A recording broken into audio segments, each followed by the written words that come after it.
RX was the first SUV that Lexus ever made back in 1998, and the company claimed it was the first luxury SUV anybody ever made. It was a hit right out of the gate, and it's still the top-selling model the company has ever made. Speaking of making vehicles, in 2003, an RX 330 rolled off the assembly line at Toyota's plant in Cambridge, Ontario. It marked the first time any factory made any Lexus outside of Japan, and that Canadian plant is still making the RX, and that's where this one was built. I'm driving the 2024 Lexus RX 350, the entry level of the 4 models in the lineup, and the only one that isn't a hybrid. It also comes as the RX 350 hybrid, the higher-powered RX 500h hybrid, and new for 2024, the RX 450h plug-in hybrid, which gives you 60 kilometers of electric-only range when it's charged, and then continues on as a regular gas-electric hybrid when that stored charge depletes. So it'll continue to drive for as long as it has gas in the tank. The RX 350 starts at $59,850 before freight and taxes, and then you can add one of 6 option package trim levels to it. I'm at the top end in the F Sport 3, which comes to $75,350. The hybrid models range from about $62,000 to $87,000. The RX has 2 rows of seats for up to 5 occupants. For 2018, Lexus added the RXL with a slightly longer body so a very tight third row could be tucked in. That L version is gone now, replaced by the roomier and new for 2024 Lexus TX with 3 rows and seats for up to 7.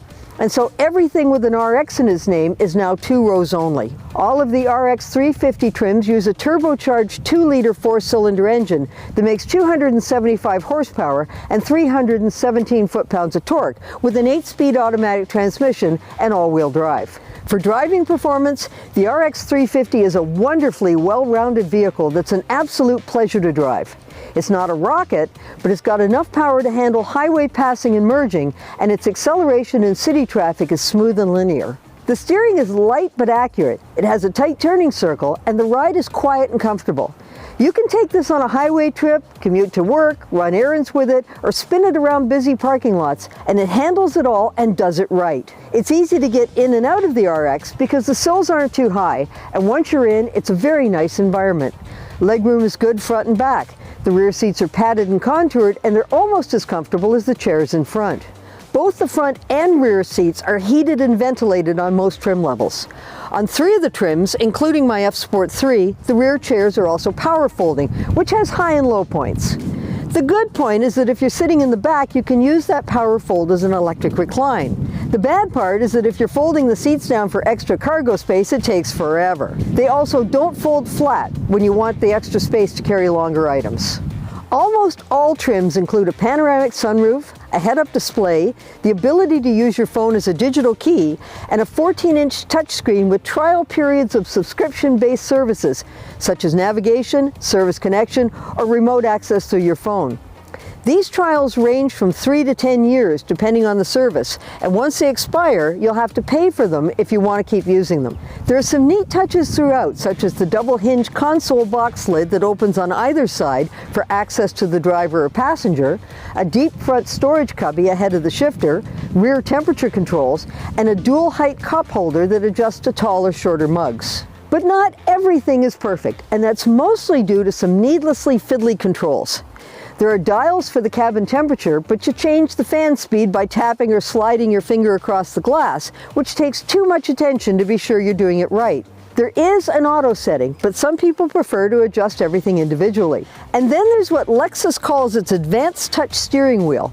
On most wheels, you have buttons for the cruise control, to summon voice command, to switch radio stations, or to activate a call on a connected phone. On this wheel, there are buttons to turn the cruise control and the lane keep assist on, and to adjust the stereo volume. But for everything else, including operating the cruise control's functions, there are touchpads on either side.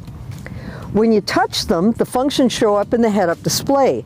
That shows you where to slide your thumb for each function and then tap to engage it.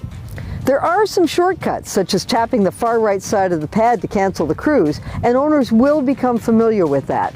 But it does seem like a needlessly high-tech solution where low-tech does just as good a job. The two top packages, the Executive and my F Sport 3, both exclusively include an advanced parking feature that's one of the most sophisticated ones I've used. Most of these systems require you to cruise around while it looks for a spot, and you may have to shift gears or operate the brakes. On the RX, you enter the parking lot and tap the button. The vehicle moves ahead, finds its spot, backs itself in, and then puts itself in park all on its own. Now, the Lexus's self-park feature is actually pretty impressive. There are a lot of vehicles have this system, but with most of them you still have to do something. You have to brake, you have to change gears. In this case, all I do is press a button and we start, and away it goes. It finds the parking space on its own, it moves ahead, now it's going to back into the spot, and if for some reason it wasn't in exactly the correct position, it will move in and out to make sure that it lines up. It will take me all the way back, and now that we are in the spot, it will put itself in park. As with all these systems, it takes longer than doing it yourself, but it's still pretty impressive when it does. Having apparently created the luxury SUV segment itself, the RX now faces numerous contenders in it. These include such two-row rivals as the Acura RDX, Audi Q5, Genesis GV70, Infiniti QX55, and Mercedes-Benz GLC, among others. All of them have their strong points, and you need to test drive a number of them to figure out which one's right for you.